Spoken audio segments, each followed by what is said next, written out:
Assalamualaikum warahmatullahi wabarakatuh. Alhamdulillahirabbil alamin.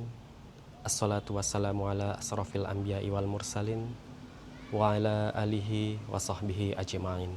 Amma ba'du. Tiada kata yang lebih indah untuk kita ucapkan selain rasa syukur kehadirat Allah Subhanahu wa taala yang telah memberikan kita kesempatan untuk bertemu kembali dengan Ramadan ini, bulan yang penuh ampunan dan penuh berkah. Salawat serta salam semoga selalu tercurah kepada suri tauladan kita, Nabi Muhammad SAW, beserta para keluarga dan para sahabatnya.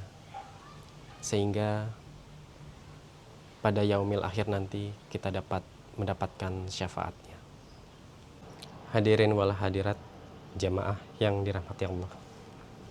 Ada fenomena menarik yang kita jumpai di bulan Ramadan ini. Sebagian besar orang mengkambing hitamkan puasa ini sebagai alasan untuk menurunkan produktivitas kerja dan bermalas-malasan dengan alasan haus dan lapar. Oleh karena itu, tema kultum pada kesempatan kali ini adalah hikmah bekerja di bulan Ramadan. Hadirin jamaah yang dirahmati Allah, dalam Islam, bekerja tidak hanya urusan duniawi. Namun, bekerja adalah bagian dari ibadah. Sebagaimana firman Allah dalam Quran Surat At-Taubah ayat 105. Wa quli amalu fasayarallahu amalakum wa rasuluhu wal mu'minun. Artinya, dan katakanlah, bekerjalah kamu, maka Allah akan melihat pekerjaanmu, dan juga Rasulnya, dan juga orang-orang mukmin. Di bulan Ramadan ini, seperti yang ayat telah kami sampaikan, bahwa bekerja merupakan salah satu dari nilai ibadah. Apalagi di bulan yang suci ini, maka setiap ibadah akan dilipat gandakan pahalanya. Lalu, apa saja hikmah yang bisa kita petik di bulan Ramadan ini? Pada kesempatan kali ini ada 3 kisah yang akan kita dengarkan, kita simak bersama. Yang pertama, hikmahnya adalah bekerja di bulan Ramadan seperti jihad fisabilillah. Pada zaman dahulu, ketika Rasul sedang berduduk dengan sahabat-sahabatnya, suatu saat ada seorang pemuda yang masih berotot kuat. Dia sedang bersiap-siap untuk pergi bekerja. Kemudian para sahabat berkata, "Duhai, seandainya aku masih muda dan memiliki otot seperti itu, maka aku akan berjuang di medan perang." Kemudian Rasul meluruskan hal tersebut, bahwa ketahuilah bahwasanya ketika pemuda tersebut pergi bekerja untuk menghidupi anak-anaknya yang masih kecil, maka itu adalah fisabilillah. Kemudian ketika pemuda itu bekerja untuk orang tuanya, maka itu adalah jihad fisabilillah. Dan apabila dia bekerja untuk dirinya sendiri, maka itu adalah jihad fisabilillah. Maka dapat kita simpulkan bahwa bekerja meskipun untuk dirinya sendiri itu termasuk jihad fisabilillah.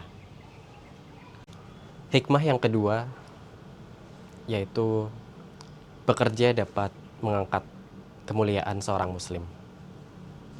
Islam sangat membenci mental peminta-minta. Oleh karenanya, Islam memuliakan orang yang bekerja meskipun dengan tangannya sendiri. Sebagaimana disebutkan dalam hadis Rasulullah SAW, tidaklah seseorang memakan suatu makanan yang lebih baik dari makanan yang ia makan dari hasil kerja keras tangannya sendiri. Dan sesungguhnya Nabi Allah Daud alaihissalam, beliau makan dari hasil kerja keras tangannya. Hadis riwayat Bukhari nomor 2072. Kisah Nabi Daud ini menunjukkan bahwa orang yang paling dekat dengan Allah pun bekerja dengan tangannya sendiri. Oleh karenanya, kita sebagai muslim, marilah kita teladani kisah-kisah tersebut, bekerja dengan tangan sendiri. Hikmah yang ketiga, puasa bukanlah alasan untuk tidak mencetak sejarah. Pada zaman dahulu, tepatnya ketika peristiwa Fathu Mekah dan Perang Badar, itu merupakan dua peristiwa yang terjadi di bulan Ramadan. Pada saat itu, para sahabat dengan berpanas-panasan di tengah gurun, kemudian berbaju zirah yang sangat berat, mereka tetap berperang di jalan Allah, tidak mengeluh. Bandingkan dengan kita, yang hanya dengan puasa Ramadan ini kita terpikirkan untuk menyempatkan diri untuk tidur siang. Maka dengan puasa Ramadan ini justru kita tetap harus bisa berproduktif, bekerja keras tanpa mengeluh dan berkeluh kesah. Hadirin yang dirahmati Allah, oleh karena itu marilah kita ubah pola pikir kita, bahwa ketika Ramadan ini marilah kita berlomba-lomba untuk bekerja dengan lebih giat.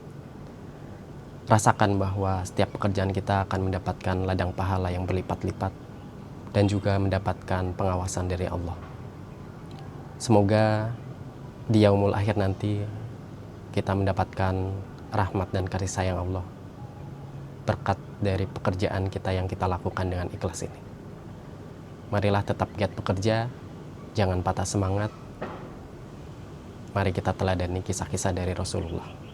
Wabillahi taufiq wal hidayah. Wassalamualaikum warahmatullahi wabarakatuh.